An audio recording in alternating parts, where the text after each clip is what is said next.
नमस्कार, आदाब, सत श्री अकाल और खुशामदीद। Very very good evening to all of you people. This is Kumar Amit और आप सभी का एक बार फिर से स्वागत है आपके इस छोटे से और प्यारे से प्लेटफॉर्म के ऊपर। जैसा कि आप सभी को पता है, हम लोगों ने आपका बिजनेस ऑर्गेनाइजेशन एंड मैनेजमेंट जो आपका सब्जेक्ट है उसकी शुरुआत कर दी थी और इसमें हम लोग आपका chapter number 2 form of the businesses के बारे में लगातार स्टडी करते आ रहे थे। पहला पार्ट मैं अपलोड कर चुका हूं, this is the part number 2, जहां पे हम पहले पार्ट से आगे का पार्ट कंटिन्यू करेंगे। तो विदाउट वेस्टिंग द टाइम चलिए शुरू करते हैं और समझने की कोशिश करते हैं एग्जैक्टली क्या कुछ चीजें हम अपने इस चैप्टर में पढ़ने वाले हैं। देखिए, जैसा कि मैंने आपको बताया, पहला पार्ट हम लोग कंप्लीट कर चुके हैं। हमने बात की थी कि ओनरशिप फॉर्म की अगर बात करें तो अलग अलग तरीके के बिजनेस आपके सामने एग्जिस्ट करते हैं, जहां पे सबसे पहले आप लोगों ने पढ़ा था सोल प्रोप्राइटरशिप या इंडिविजुअल एंटरप्रेन्योरशिप के बारे में। इससे आगे इसकी कुछ लिमिटेशंस के बारे में, एडवांटेजेस डिसएडवांटेजेस के बारे में हमने लगातार बेसिस पे माय डियर फ्रेंड्स स्टडी किया था। आज का पार्ट हम इससे आगे पढ़ेंगे। हालांकि हमने सेकंड पार्ट में पार्टनरशिप को भी कंप्लीट कर लिया था। पार्टनरशिप से रिलेटेड सारी टर्मिनोलॉजी को मैं आप समझा चुका हूं। अगर आपने अभी तक वो वीडियो नहीं देखा है तो आप प्लेलिस्ट में जाके चेक कर सकते हैं। आज हमारा डिस्कशन एलएलपी पर रहेगा। एलएलपी जिसका फुल फॉर्म होता है लिमिटेड लायबिलिटी पार्टनरशिप। जी हां, पार्टनरशिप में जैसा कि आप सभी को पता है, जो जितने भी पार्टनर्स होते हैं, जितने भी लोग एग्री हुए हैं अपने रिसोर्सेज को यूज करके एक बिजनेस खड़ा करने के लिए, उनकी जो लायबिलिटी है वो अनलिमिटेड होती है, ऐसा हम लोग पढ़ते आए हैं। इस पॉइंट को दूर करने के लिए यहां पे एक नई फॉर्म ऑफ बिजनेस आ गई है जिसको आप लोगों ने बोला एलएलपी, जिसका मतलब होता है लिमिटेड लायबिलिटी पार्टनरशिप। एक ऐसी पार्टनरशिप जिसके अंदर माय डियर फ्रेंड्स जो अपने पार्टनर्स हैं उन पार्टनर्स की लायबिलिटी लिमिटेड होगी, लेकिन वो बेनिफिट सारे पार्टनर की तरह ले पाएंगे। इसके अलावा मैं कोशिश करूंगा आज आपको एलएलसी लिमिटेड लायबिलिटी कंपनी को भी पढ़ा पाऊं। देखिए, सबसे पहले हम आ जाते हैं अपनी वो वाली स्लाइड पे जहां पे हम लोग आज डिस्कशन करने वाले हैं लिमिटेड लायबिलिटी पार्टनरशिप। देखिए, लिमिटेड लायबिलिटी पार्टनरशिप अपने आप में अल्टरनेटिव है, alternative of the corporate business form. जितने भी कॉर्पोरेट बिजनेस फॉर्म होते हैं, ठीक है ना, जो भी बिजनेस आपके इंडियन कंपनीज एक्ट के अंदर 2013 के अंदर रजिस्टर होते हैं, उनको बोलते हो कॉर्पोरेशन ऑफ द कंपनी। ठीक है, तो जो भी आपके कॉर्पोरेटेड बिजनेस फर्म है उन सभी का एक अल्टरनेटिव है क्या, आपका लिमिटेड लायबिलिटी पार्टनरशिप। पहली बात तो आपको समझनी है। आगे देखिए, which offer the benefit of the limited liability to a partners. ध्यान से समझिए, इन दोनों शब्दों पर फोकस कीजिएगा। मैंने बताया ना, पार्टनरशिप का बड़ा डिसएडवांटेज ये है कि जितने भी पार्टनर्स हैं उन सभी की लायबिलिटी अनलिमिटेड रहती है, यानी कि उनके पर्सनल एसेट्स बेच के भी उनको डेब्ट और लायबिलिटी को क्लियर करना पड़ सकता है। लेकिन पार्टनरशिप फर्म की ही तरह आपका एक ऐसा अल्टरनेटिव आपको प्रोवाइड करें कि जितने भी पार्टनर है उनकी लायबिलिटी को कैसा कर दिया जाए, लिमिटेड कर दिया जाए, और उस अल्टरनेटिव मेथड को क्या बोला जाता है, LLP limited liability partnership. Clear? अगर यहां पे आप लोग देखिएगा, यहां पे पार्टनर्स की लायबिलिटी लिमिटेड होगी, प्लस में ये जो लिमिटेड लायबिलिटी है उनकी लो कंप्लायंसेस पे होगी। आप लोग यहां पे देख सकते हैं at the very low compliances is called the limited liability partnership. आगे देखिए, it is also allow the partners to organise their internal structure, यानी कि ये अलो करता है अपने पार्टनर्स को कि वो अपने इंटरनल स्ट्रक्चर को ऑर्गेनाइज करे ट्रेडिशनल पार्टनरशिप फर्म की तरह। यानी कि आप लोग यहाँ पे देख सकते हैं लिमिटेड लायबिलिटी आपकी कंपनी के केस में होती है। अगर आप लोगों ने 11th में पढ़ा होगा तो आप लोगों ने देखा होगा एक कंपनी होती है जहां पे आपकी लायबिलिटी लिमिटेड होती है, ठीक है ना। लेकिन अभी अगर आप लोग देखोगे यहाँ पे पार्टनरशिप के अंदर आपकी जो पार्टनर्स की लायबिलिटी कैसी होती है, अनलिमिटेड होती है। इन दोनों को अगर मैं कंबाइन कर देता हूं, कंबाइन का मतलब आप लोग एक शब्द इस्तेमाल कर सकते हैं जिसको हम लोग कहते हैं हाइब्रिड। क्या कहते हैं माय डियर फ्रेंड्स, हम इसको हाइब्रिड कहते हैं। हाइब्रिड बिटवीन, आप लोग क्या कह सकते हो, hybrid between the company and partnership is called the LLP, यानी कि लिमिटेड लायबिलिटी पार्टनरशिप। यानी कि यहाँ पे कंपनी और पार्टनरशिप दोनों का बेनिफिट आपको मिलेगा, लेकिन आप अपनी फर्म को, अपने ऑर्गेनाइजेशन को, अपने बिजनेस को आप इस तरीके से इंटरनल स्ट्रक्चर दे सकते हो just like the traditional partnership. जैसे आपका नॉर्मल पार्टनरशिप होता है ना, वैसे आप इसको अपना स्ट्रक्चर दे सकते हैं। आगे देखिए, a limited liability partnership is legal body, और ये कैसी होती है, लीगल बॉडी होती है। ये भी आपको एक थोड़ा इंपॉर्टेंट पॉइंट हो जाता है लॉ की दृष्टि से। ये कैसी बॉडी है, लीगल बॉडी है, मतलब आपकी लॉ के अकॉर्डिंग इसकी अपनी एग्जिस्टेंस होती है। ये एक बड़ा पॉइंट होता है। आगे देखिए, liable for the full extent of its assets, ये एक बड़ा इंपॉर्टेंट पॉइंट है। The liability of partners however is limited. मैंने बताया कि यहाँ पे जो पार्टनर्स की लायबिलिटी है वो कैसी हो जाती है, लिमिटेड हो जाती है। Hence LLP is a hybrid between between the company, मैंने बताया ना किसके बीच में, company at the partnership, partnership और कंपनी के बीच में ये एक हाइब्रिड मॉड्यूल होता है। It is not same as the limited liability company, लेकिन ये किसकी तरह नहीं होता, लिमिटेड लायबिलिटी कंपनी की तरह नहीं होता है। क्लियर? तो आपको थोड़ा ध्यान से समझना, पार्टनरशिप के अंदर अपनी लिमिटेशंस थी, कंपनी के अंदर भी अपनी लिमिटेशन है, कंपनी के पॉजिटिव पॉइंट को पार्टनरशिप की लिमिटेशन के साथ कंबाइन करके एक नया मॉडल प्रेजेंट किया गया, जिसको बच्चों हम लोगों ने क्या बोला है, एलएलपी, लिमिटेड लायबिलिटी पार्टनरशिप, जिसमें आप अपने बिजनेस को ऑर्गेनाइज और इंटरनल स्ट्रक्चर, एक्सटर्नल स्ट्रक्चर तो आप लोग पार्टनरशिप की तरह ही दे सकते हो, लेकिन वहां पे पार्टनर्स की लायबिलिटी कैसी हो जाएगी, लिमिटेड। ये आपका इंपॉर्टेंट ऑर्गेनाइजेशन रहता है। चलिए इसके आगे अगर आप लोग देखोगे, जैसा कि मैंने आपको बताया, आपके एग्जामिनेशन में 2 पॉइंट पे बहुत बार बात होती है। पहला पॉइंट आपके एडवांटेजेस से रिलेटेड रहता है बच्चों, और दूसरा पॉइंट आपका डिसएडवांटेजेस से रिलेटेड रहता है। पहला देखिए, आपने अगर ध्यान दिया होगा, जो आपकी बेसिकली जो आपकी पार्टनरशिप फर्म होती है, पार्टनरशिप फर्म के अंदर आपको कुछ लिमिटेशंस देखने को मिलती है। वहां पे मिनिमम 2 पार्टनर होने चाहिए। 11th 12th में अगर आप लोगों ने पढ़ा होगा तो वहां पे 40 to 50 मैक्सिमम लिमिट थी, लेकिन अभी जो आपकी ग्रेजुएशन लेवल पे जो किताब लिखी गई है टैक्समैन वाली, उसमें 20 की लिमिटेशन है, यानी कि जो आपकी मैक्सिमम लिमिट दी गई है।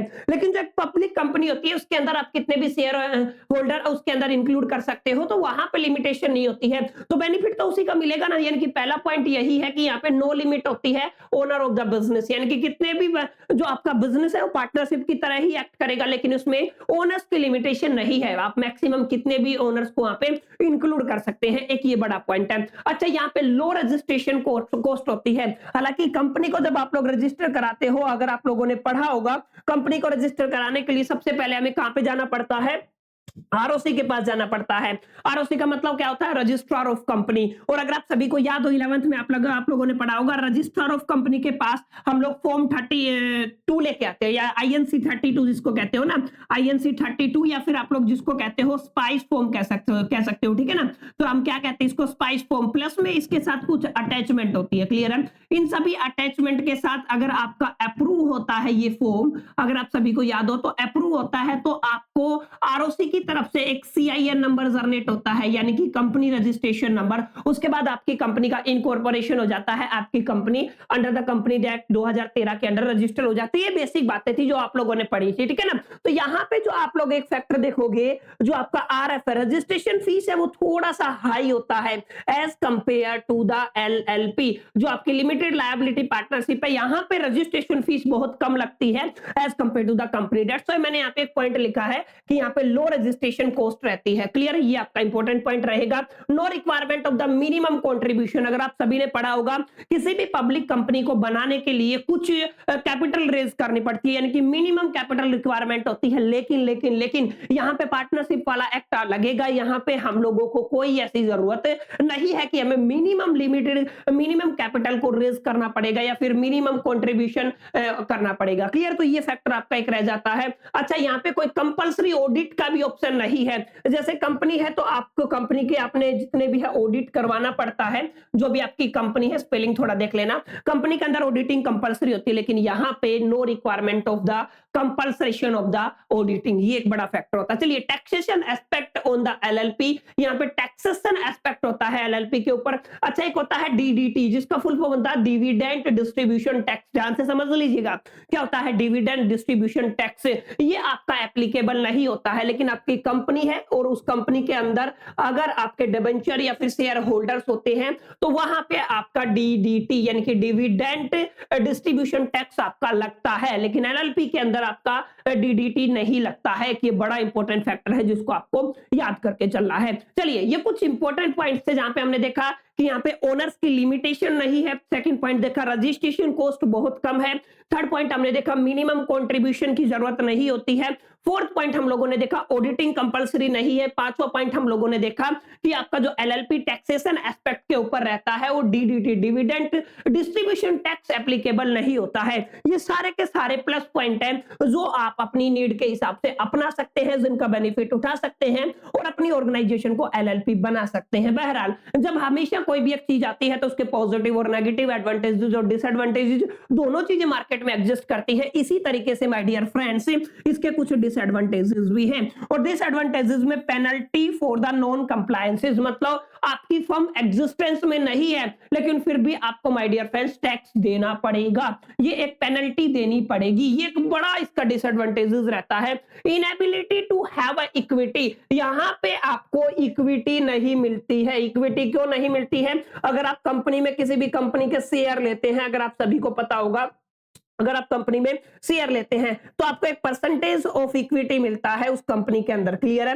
लेकिन यहां पे inability to have equity, equity नहीं रहती है, एक ये बड़ा डिसएडवांटेज है। हायर इनकम टैक्स रेट होता है, ये थोड़ा ध्यान से समझना, इनकम टैक्स का जो रेट है यहाँ पे हाई होता है, ये भी एक बड़ा डिसएडवांटेज रहता है। इंक्रीज्ड कॉम्प्लेक्सिटी है, ये थोड़ा सा कॉम्प्लेक्स मॉडल हो जाता है, जटिल हो जाता है as compare to the other. और आगे है लिमिटेड अवेलेबिलिटी की, एलएलपी जो फर्म है उसकी अवेलेबिलिटी, उसकी जो एक तरीके से है ना जो प्रेजेंट है वो जो अवेलेबल है वो बहुत लिमिटेड अमाउंट में है। तो कुछ डिसएडवांटेजेस है, कुछ एडवांटेजेस है, हर एक मॉडल के साथ होती है, हर एक व्यक्ति के साथ किसी भी चीज के साथ पॉजिटिव और नेगेटिव जुड़ा रहता है, और उन पॉजिटिव और नेगेटिव के कॉम्बिनेशन को हमें एक्सेप्ट करना पड़ता है, अपनी नीड्स एंड रिक्वायरमेंट के हिसाब से चीजों को समझ करके आगे बढ़ना पड़ता है। और उम्मीद करता हूं जो आपकी लिमिटेड लायबिलिटी पार्टनरशिप का जो कॉन्सेप्ट है आपको बच्चों समझ आ गया होगा। जब आप लोग लिमिटेड लायबिलिटी पार्टनरशिप को समझते हो ना, थोड़ा आगे बढ़ते हैं, मैंने बताया आज हम फिर करेंगे LLC,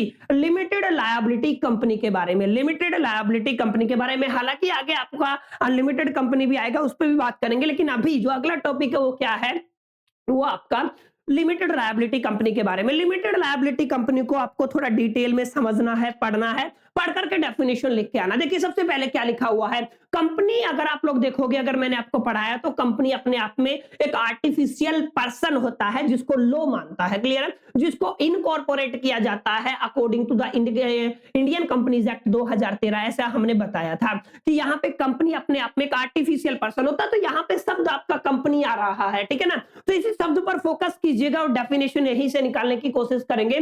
company is an association of person, ध्यान से समझिएगा, कंपनी अपने आप में लोगों की एसोसिएशन हो सकती है, एसोसिएशन ऑफ पर्संस हो सकती है, और artificial person formed under the Indian companies act. मैंने बताया ना कैसा आर्टिफिशियल पर्सन जिसको companies act, Indian companies act के अकॉर्डिंग फॉर्म किया गया होता है in order to carry out a certain business, किसी भी सर्टेन बिजनेस को कैरी आउट करने के लिए। ये बात हम लोग पहले भी पढ़ चुके हैं। अब आगे देखिए, limited liability company is an another category of the company, होती है एक कंपनी ही है लेकिन एक अलग टाइप की कंपनी होती है, उसी की एक अनदर फॉर्म होती है जो रजिस्टर होती है under the new companies act 2013। This is going to be very very important कि ये किसके अंडर रजिस्टर होगी, एलएलसी, न्यू कंपनीज एक्ट 2013 के अंडर रजिस्ट्रेशन इसका होगा। Limited liability company is a latest concept, ये भी थोड़ा आपको ध्यान में देना है कि जो न्यू आपकी जो लिमिटेड एलएलसी है यानी कि लिमिटेड लायबिलिटी कंपनी, वो अपने आप में एक लेटेस्ट कॉन्सेप्ट है, ठीक है ना, in the list of the different type of the companies,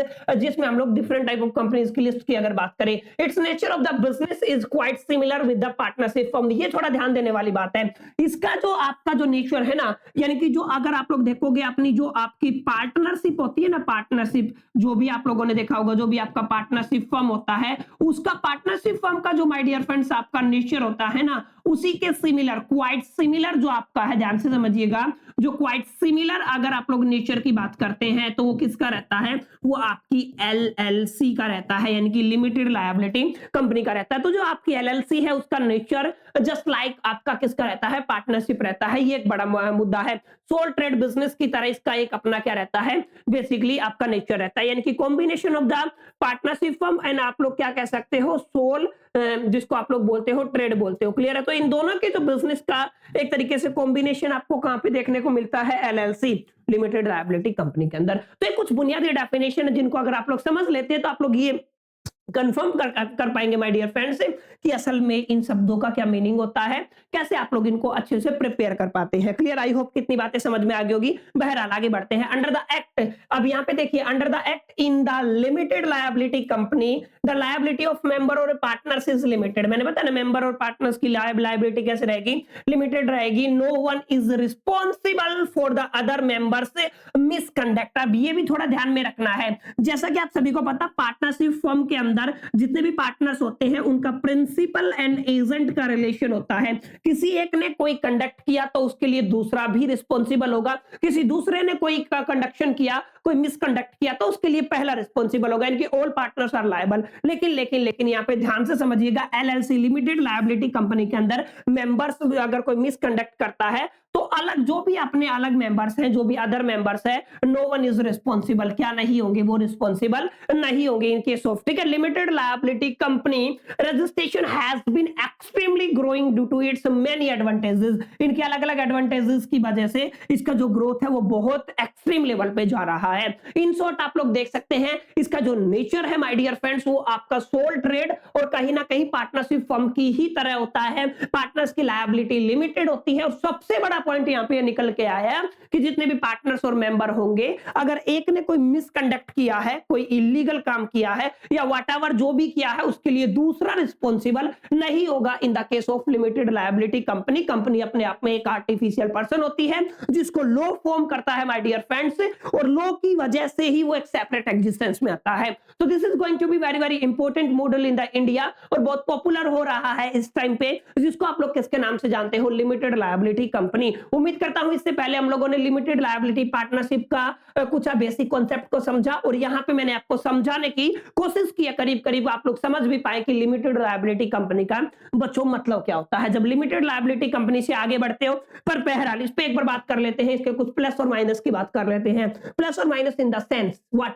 plus and minus in the sense आप लोग समझ सकते हैं, पॉजिटिव पॉइंट्स और नेगेटिव पॉइंट, एडवांटेजेस, डिसएडवांटेजेस, ठीक है ना, ये हम बात करेंगे। तो सबसे पहले एडवांटेजेस की बात कर लेते हैं। सिंपलिसिटी, बिल्कुल सिंपल मॉड्यूल है, इसका नेचर सोल ट्रेड यानी कि सोल प्रोप्राइटरशिप प्लस में पार्टनरशिप का कॉम्बिनेशन होता है। It means there is no complication in this particular type of the business module. Limited liability होती है, अच्छी बात है। Flexibility of the income distribution, ये भी एक अच्छा पॉइंट है। यहाँ पे इनकम डिस्ट्रीब्यूशन में काफी फ्लेक्सिबिलिटी होती है। और आगे देखिए, टैक्स का एडवांटेजेस यहाँ पे मिल जाता है। ये सारे पॉइंटर्स इनकी वजह से आज के टाइम पे एलएलसी क्या होता है, ज्यादा पॉपुलर होता जा रहा है। दो ही आपको डिसएडवांटेजेस मिलेंगे, कहीं ना कहीं कुछ जगह पे कॉम्प्लेक्सिटी है और एडमिनिस्ट्रेटिव कॉस्ट भी यहाँ पे लगता है, यानी कि एडमिनिस्ट्रेशन के लिए कॉस्ट जो लगता है वो ज्यादा लगता है, जिसकी वजह से इसके दो डिसएडवांटेजेस बनते हैं। ये चार आप लोग क्या कह सकते हैं, प्लस बनते हैं, और 2 पॉइंट क्या बनते हैं, माइनस बनते हैं। लेकिन इसके जो प्लस पॉइंट है ना, हालांकि वो सारी बातें मैंने यहाँ पे नहीं लिखी, आप लोग डेफिनेशन के अकॉर्डिंग समझ गए होंगे, जिनको अगर आप लोग अपना लेते हैं तो डेफिनेटली इस मॉड्यूल का पॉपुलर होना इंडिया में कंपलसरी है, लाजमी है और एक नॉर्मल बात है, क्योंकि इतने सारे एडवांटेजेस जब आपको मिलते हैं तो हर व्यक्ति अपने सभी बेनिफिट को देखता है। और पर्सनल बेनिफिट अगर आप लोग देखेंगे तो एलएलसी लिमिटेड लायबिलिटी कंपनी आपको प्रोवाइड करता है। उम्मीद करता हूं यहां तक आपको समझ में आया होगा। अगर यहां तक समझ में आया तो वीडियो को लाइक कीजिएगा, फ्रेंड के साथ शेयर कीजिएगा, फर्स्ट टाइम आए तो चैनल को सब्सक्राइब कर लीजिएगा। चलिए मिलते हैं नेक्स्ट वीडियो में, जब तक के लिए कीप लर्निंग।